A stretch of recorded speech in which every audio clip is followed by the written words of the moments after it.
حضرت یوسف علیہ السلام ایپیسوڈ نمبر 2۔ بازار مصر میں فروخت، میل میں نیا آغاز اور اللہ کی پوشیدہ حکمتیں۔ کنویں کی تاریکی، تنہائی اور خوف سے نکل کر حضرت یوسف علیہ السلام دوسرے مرحلے میں داخل ہو رہے تھے۔ وہ مرحلہ جو ظاہری طور پر ایک غلام کی زندگی معلوم ہوتا تھا، مگر حقیقت میں اللہ تعالیٰ کی طرف سے ان کی تربیت کا ابتدائی زینہ تھا۔ مصر کا قافلہ خوشبو جس نے سب بدل دیا۔ جب قافلے والوں نے کنویں سے پانی نکالنے کے لیے ڈول نیچے پھینکا تو ایک چھوٹا سا حسین لڑکا اس ڈول میں آ بیٹھا۔ کنویں کے کنارے کھڑے مسافروں کی آنکھیں حیرت سے پھٹ گئیں۔ شاہی محل، بڑے بڑے بازار، اونچی عمارتیں، ریشمی کپڑے بیچنے والے، گہما گمیش اور کتنا غلاموں کا بازار بھی انہی بازاروں میں سے ایک تھا۔ کچھ نے کہا حضرت یوسف علیہ السلام میں بیچیں گے تو سے باندھ کر اچھے پیسے غلاموں کے ساتھ کھڑا کر دیا گیا۔ اللہ تعالیٰ نے قرآن میں فرمایا، بازار میں اللہ ہر طرف آوازیں تھی، خوب جاننے والا تھا۔ یہ گھوڑا دیکھ لو، یہ غلام طاقتور ہے۔ قافلے والوں کو یہ لڑکا معلوم نہ تھا کہ یہ لڑکا حضرت عام بچہ نہیں ہے۔ یوسف علیہ السلام کو لوگوں نے دیکھا تو سب کی زبان بند ہو گئی، نبی بننے والا ہے۔ دنیا کی تاریخ کا سب سے بڑا معصومیت، ایسا چہرہ جو کسی نور سے چمکتا ہو، اور وہ غلام نہیں بلکہ نے ایسا غلام پہلے کبھی نہیں دیکھا تھا۔ مصر کی بیوپاری گلیاں زور زور سے آواز لگانے لگا، لوگو آج مصر کا سب سے قیمتی غلام حاضر ہے، ایسا خوبصورت لڑکا مل ہی نہیں سکتا۔ عزیز مصر کا آنا قسمت کا ایک اور دروازہ۔ اسی وقت بازار سے گزرتے ہوئے عزیز مصر کی نظر یوسف علیہ السلام پر پڑی۔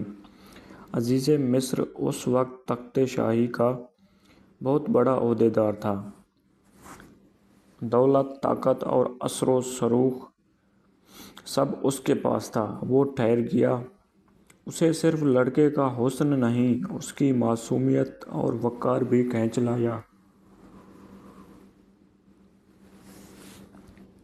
یہ لڑکا میں خریدتا ہوں، قیمت لگنی شروع ہوئی۔ لوگ بول بڑھاتے جا رہے تھے، مگر عزیز مصر نے کہا، اس لڑکے کی قیمت اس کے حسن سے نہیں لگے گی، اس کی قیمت میں خود طے کروں گا۔ اور وہ بولی، اتنی زیادہ دے دیتا ہے کہ بازار کے سب لوگ حیران رہ گئے۔ یوں یوسف علیہ السلام کو بہت زیادہ قیمت پر خریدا گیا، جو ان کی عظمت کی علامت تھی۔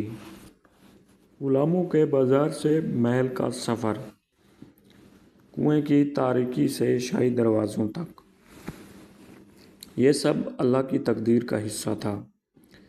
محل کے اندر نیا گھر، نئے لوگ۔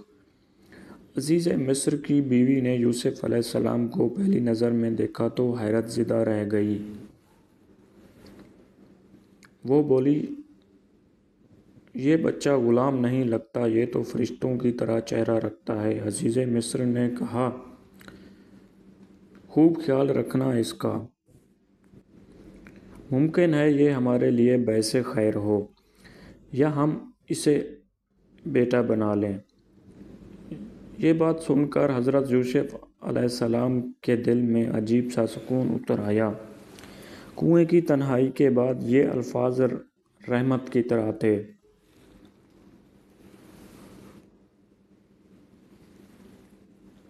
اللہ کی خاص تربیت، یوسف علیہ السلام کی شخصیت نکھر رہی تھی۔ محل میں حضرت یوسف علیہ السلام کو بہترین کھانا دیا جاتا، اچھی تربیت دی جاتی، ادب و اخلاق سکھایا جاتا۔ وقت گزرتا گیا، یوسف علیہ السلام جوان ہونے لگے، اور جب وہ جوانی کو پہنچے تو ان کا حسن مصر میں مشہور ہو گیا۔ قرآن کہتا ہے، اور ہم نے یوسف کو اس طرح زمین میں اقتدار کی راہ دی، یہ سب اس آن دیکھی حکمت کا حصہ تھا جسے صرف اللہ جانتا تھا۔ خواب دیکھنے والا بچہ اب حکمت سیکھنے لگا۔ یوسف علیہ السلام محل میں سب سے الگ تھے۔ وہ کم بولتے، زیادہ سوچتے اور دل میں ہمیشہ اللہ کو یاد کرتے۔ محل کے نوکر حیران ہوتے، یہ لڑکا عام نہیں، یہ بہت سمجھدار ہے، اس کی آنکھوں میں نور نظر آتا ہے۔ عزیز مصر بھی انہیں بہت پسند کرتا تھا۔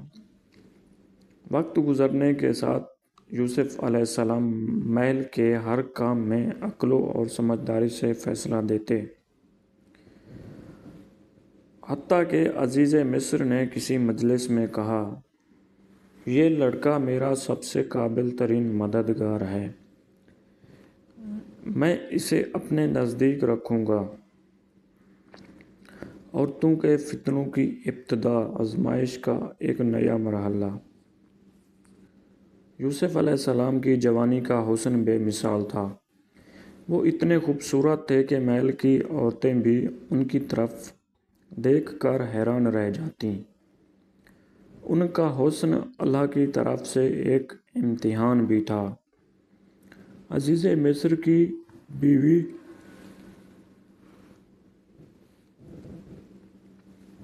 جسے روایت میں زلیخا کہا جاتا ہے، یوسف علیہ السلام کی طرف غیر معمولی توجہ دینے لگی۔ شروع میں وہ صرف ان کی تعریف کرتی، پھر ان سے زیادہ باتیں کرنے لگی، پھر ان کے پاس زیادہ رہنے لگی۔ یوسف علیہ السلام اس ساری کیفیت سے واقف تھے۔ وہ ان نگاہوں کا مطلب سمجھتے تھے۔ وہ اللہ سے حفاظت کی مددگار کرتے تھے، حفاظت کی دعا کرتے تھے۔ محل کی خادمائیں ایک دوسرے سے کہتیں، یہ لڑکی تو یوسف سے بہت متاثر ہے۔ ہاں، اس کا یہ اثر خطرناک بھی ہو سکتا ہے۔